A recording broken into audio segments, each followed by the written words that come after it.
네, 다음 코스피 기업도 이렇게 한미 반도체와 마찬가지로 반도체 관련주 준비했습니다.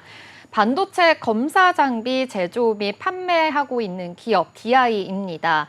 이 DI가요, 후공정 테스트 장인이다라는 평도 가지고 있는데요. 먼저 이 DI는 주요 사업을 좀 살펴보겠습니다. 반도체 검사 장비 제조 및 판매 등 이 반도체 장비 사업 부문을 가지고 있고요. 또 전자파 차폐체를 제조하는 이 전자부품 사업 부문도 가지고 있습니다. 또 수처리 관련해서 환경 사업 부문과 또 음향과 영상기기 사업 부문, 2차 전지 사업 부문까지도 영위를 하고 있습니다. 이 DI가 현재 박원호 회장과 동생 박원덕 부회장이 공동 경영을 하고 있는데요. 이 박원호 회장의 장녀 박재은 상무와 또 사위 이문석 전문가가 경영에 함께 참여하고 있습니다. 여기서 놀랐던 점은요, 이 박원호 회장의 장남이 가수 싸이였습니다. 본명 박재상인데요. 이 장남 박재상은 DI 주식을 한 주도 갖고 있지 않는다는 점 확인이 됩니다. 이 DI의 주력 사업 장비도 살펴보겠습니다. 반도체 장비 사업 부문에서 이 패키지 버닝 테스터가 있습니다. 이 버닝 테스터는요, 이 높은 온도와 전압을 가해서요, 결합 여부를 좀 더 검사하는 그런 기기를 이야기하는 건데요. 반도체 공정에서 이 버닝 테스트는 아무래도 반도체의 신뢰성을 좀 보장하는 중요한 과정이니만큼 고성능 컴퓨팅, 그리고 자동차, 항공우주 등 이 신뢰성을 요구하는 분야에서 많이 활용이 되고 있습니다. 후공정 단계에서 사용이 되면서 이 반도체 칩이 이 고온과 고전압 등 극한 환경에서도 좀 정상적으로 작동을 하는지에 대해서 검증하는 데 꼭 필요한 장비라고 볼 수 있겠습니다. 이 버닝 테스터의 경우에는요, 93년에 양산용 버닝 테스터를 개발한 이래 지금까지도 경쟁 우위를 확보하고 있고요. 소모성 부품인 검사 보드 같은 경우에서도요, 국내 시장에서 1위를 점유하고 있습니다. 또 이 웨이퍼 상태에서 불량 테스트를 수행하게 되는 이 웨이퍼 메모리 테스터 또한 주력 장비 중에 하나라고 볼 수가 있겠는데요. 이 장비는 이 국산화를 하면서 더욱더 신뢰성을 또 인정을 받았습니다. 이 고객사와의 지속적인 기술 협력을 진행을 하고 있고요. 24년에는요, DDR5 웨이퍼 테스트 개발과 또 양산 납품 개시, 그리고 25년부터는 이 영역을 좀 더 HBM으로 더 확대를 하면서 HBM 웨이퍼 테스트 공급까지도 준비를 하고 있는 상황입니다. 이번 공시도요, 반도체 검사 장비에 대한 납품 계약이 있었습니다. 자세한 공시 살펴보겠습니다. DI는 중국 소주 삼성전자 반도체와의 78억 원 규모의 반도체 검사 장비 공급 계약을 체결했다고 16일 공시했습니다. 이는 최근 매출액의 3.6% 규모로 계약 기간은 10월 15일부터 12월 31일까지입니다. 이 밖에도 삼성전자와 149억 원 규모의 DDR5용 이 반도체 검사 장비 공급 계약을 체결한 바가 있습니다. 네, DI 이렇게 현재 이 삼성전자에 꾸준히 패키징 테스터를 공급하고 있다는 점 확인을 해볼 수가 있었는데요. 또 이 자회사 같은 경우에는 SK 하이닉스에 이 장비를 공급하고 있다라는 소식이 들려왔거든요. 그렇다면 이 반도체 투톱의 또 물량을 담당을 하고 있는 거네요. 네, 맞습니다. 처음에 이 기업 소개에서도 말씀하셨다시피 이 DI가요, 후공정 테스터 장인이다라는 평이 있는데요. 이 반도체 검사 장비 제조 업체로서는 우위를 확보하고 있는 겁니다. 이 DI의 자회사 디지털 프론티어가 SK 하이닉스의 D램 낸드용 웨이퍼 테스트와 또 패키지 버닝 테스터를 양산 공급을 하고 있는데요. 일본 업체들에게도 이 웨이퍼 테스트를 지금 공급하고 있는 상황으로 알려졌습니다. 특히 이 디지털 프론티어가 기존의 검사 장비를 국산화하면서 큰 성과를 내기도 했는데요.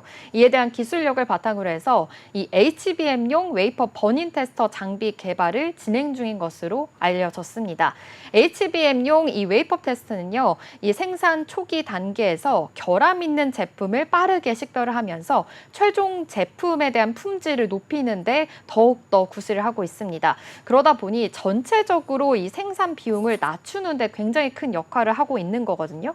이 디지털 프론티어는 기존 장비를 업그레이드하면서 2025년 중에는 HBM3 그리고 HBM3E 양산 장비도 공급할 계획이고요.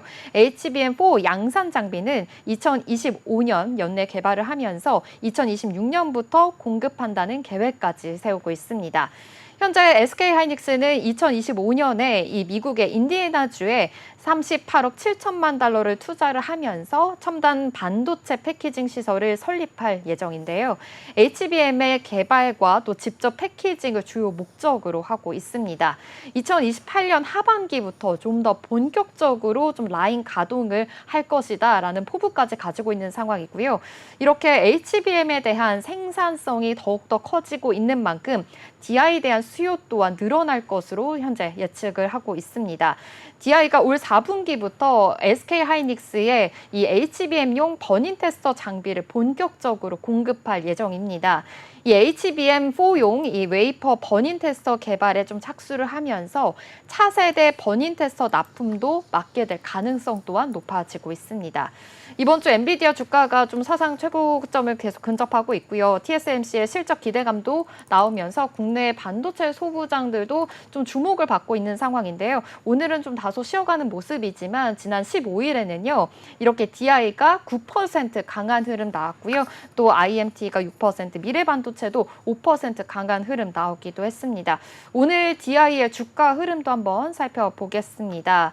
올 상반기에 이 코스피 종목 중에 주가 상승률이 가장 높은 종목으로 DI가 1위에 선정이 됐습니다. 이 DI 올해 상반기만 하더라도 354.76% 오르는 주가 흐름 이어졌거든요. 굉장히 계속해서 상승세 이어지고 있는데요. 오늘은 다소 쉬어가는 모습입니다. 어제 시간의 거래에서 또 2% 가까운 강세 흐름 보여지기도 했는데요. 이 중국의 향후 3년간 반도체 제조 장비 투자가 1,000억 달러를 넘길 것이다라는 소식이 전해지면서 시간의 거래에서 2% 상승 나오기도 했습니다. 하지만 오늘은 그 상승세가 다소 반납한 모습인데요. 4% 하락하면서 18,640원 지나고 있습니다. 네, DI 이렇게 테스터 분야에서의 경쟁력을 강화해 나가고 있다는 모습 확인을 해볼 수가 있었는데요.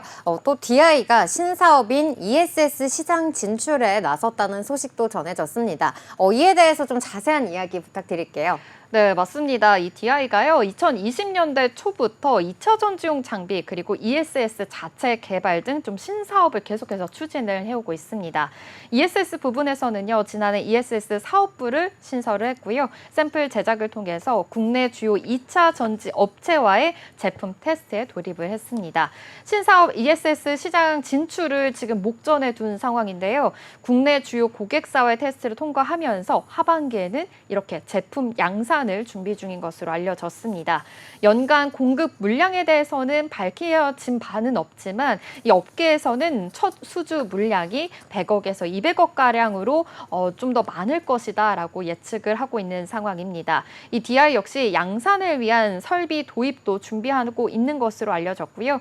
전 세계 ES 시장이 굉장히 커져가고 있습니다. 2021년에서 2030년까지 연평균 지금 30%의 성장률을 보이고 있는 만큼 이 DI에 대한 ESS 시장률도 더 높아질 것으로 전망하고 있습니다. 네, 요즘에 굉장히 많은 기업들이 또 이 ESS 분야에 뛰어들고 있다는 점 확인이 되고 있는데요.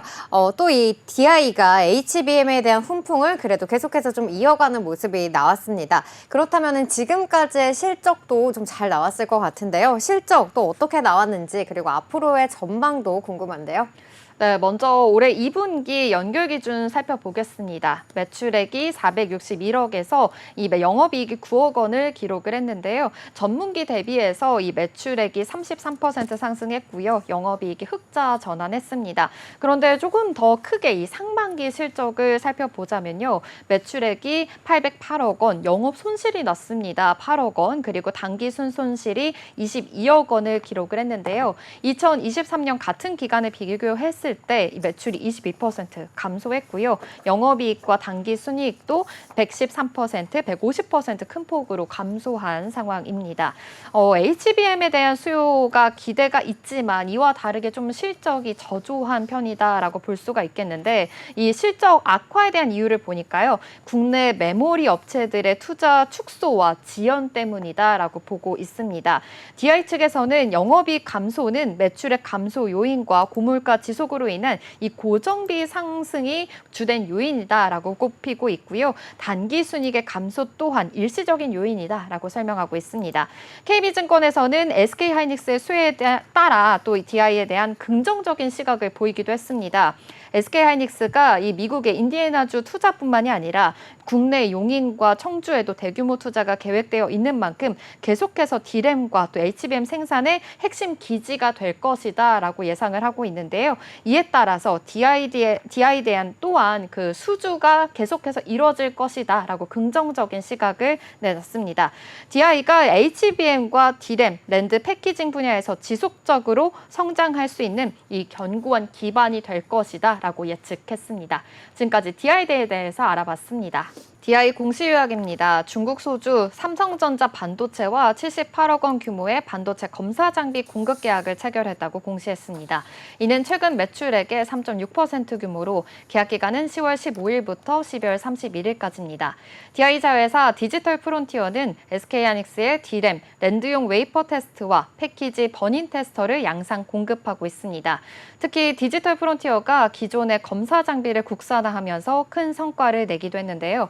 이에 대한 기술력을 바탕으로 HBM용 웨이퍼 버닝 테스터 장비 개발을 진행 중입니다. KB증권에서는 SK하이닉스에 대한 수혜에 긍정적인 시각을 보이고 있습니다. DI가 HBM과 D램, 랜드 패키징 분야에서 지속적으로 성장할 수 있는 견고한 기반이 될 것이라고 전망했습니다.